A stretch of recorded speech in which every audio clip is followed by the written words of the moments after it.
So the Joker 2 teaser trailer just dropped, and they're really leaning into the fact that this thing is a musical. In a world where movies are scared to advertise the fact that they are musicals, Joker Folie Deux wears this fact proudly on its sleeve. I feel like a lot of people were scared when it came out that this movie was going to be a musical. But my first thought when I heard this was they must have a really clear thought of what they want this movie to be. If they are making this movie into a literal musical, it's so kooky that it can't be bad. It just can't be. So I didn't worry about that too much. And now that the teaser trailer's out, I feel the same way. The fact that the movie's a musical intrigues me more than anything. I'm not so secretly a sucker for musicals, and some of my favorite musicals carry the same dark and eerie tone that I think Joker's gonna have. Whether it's Sweeney Todd or Cabaret, I feel like this format is really good for building tension because chord changes and song crescendos can really add a lot of stress and payoff for those big moments. Plus, deeply beautiful songs could really bring a lot of levity or calm to a movie that has a lot of the opposite. A lot of people were turned off from the first movie because they heard it was too dark, so this could be a vehicle to make it a little bit brighter this time around. But I don't want to talk about the fact that this is a musical for the whole video because I have so many plot questions after watching that teaser. How did Joker and Harley get their own stage show? Why is Harley Quinn seemingly not a psychiatrist here? And who the hell is the cinematographer? Because that lipstick shot at the end of the trailer was just divine.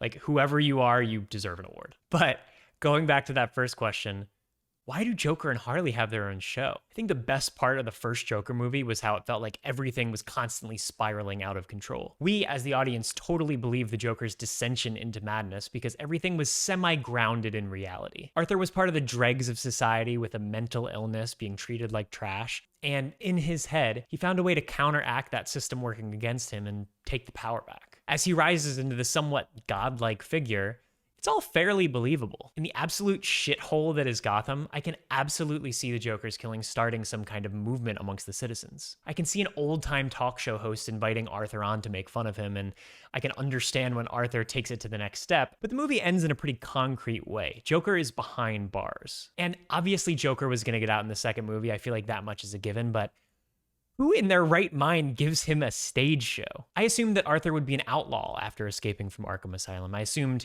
he'd be piloting his movement from the shadows or something like that. It absolutely baffles me that he seemingly becomes somewhat revered in public society after what he did. I don't think it's a bad thing. I'm sure the writers know what they're doing and made it work, but it really confuses my mental image of what I thought this movie was going to be. And I love that. I am so pumped to see the Joker and Harley show. Like, give it to HBO, make 7 seasons. I love it. What I don't love, however, is the fact that I don't think Harley's going to be a psychiatrist in this adaptation. I could be wrong, but it looks like she's an inmate alongside Arthur in this movie versus a superior that Arthur turns to the dark side. I do think that this would be a much more realistic version of Harley if that's the case, because I never really bought the fact that a clinical psychiatrist would fall for someone like the Joker. But that's a big canon change for the movie to be making. But again, I don't think it's a deal breaker by any means, and I'm intrigued to see where it goes. I also have to state that I think both of these questions could be answered by looking back to a trick that was played on us in the last movie, because Arthur's a really unreliable narrator. We could very well just be seeing the version of his life that he wants us to see. Maybe the stage show isn't real, or maybe Harley's role is a little bit different than what we get to see in the trailer. But most of me thinks these plot points are not deceptive, and I think we're going to be getting a bit of a different movie than we expected. However, my final thoughts after having seen the trailer are just trying to fill in the gaps of the story that we didn't see. I have been hypothesizing, and I'm just going to say it right here. Harley is going to kill the Joker by the end of this movie.